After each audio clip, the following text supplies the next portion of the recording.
I'm just saying. Okay, so quick recap on this one. Partial fractions. I think everybody got to A over S. I wrote it in a different order, B over S plus 1 and C over S plus 3. So we should get 1/3 plus 1/6 e to the negative 3t minus 1/2 e to the negative t. So that's where we are at with our solution for this one. Before I make my whiteboard go away, any questions on that answer, or are we good to go? Thumbs up, good to go. Pretty good. Hopefully you got that in your breakout rooms. Yes? Okay.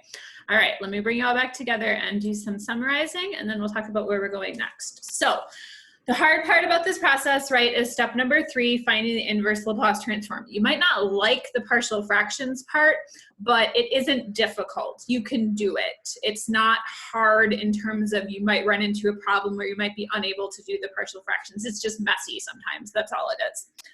What is hard is step number 3. And so that's basically what the rest of this chapter is about.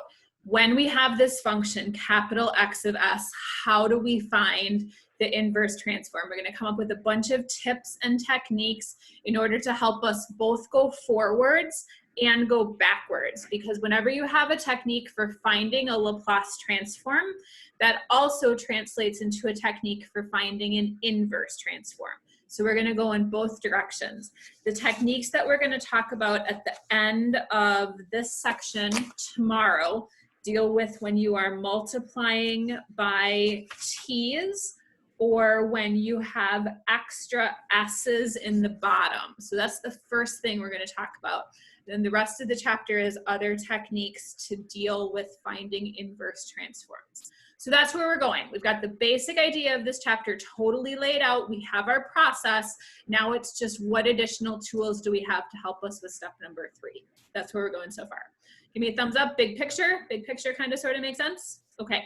I will send out homework right after class, and then look for an email today or Wednesday, hopefully at the absolute latest, with your homework attached back to it. All right.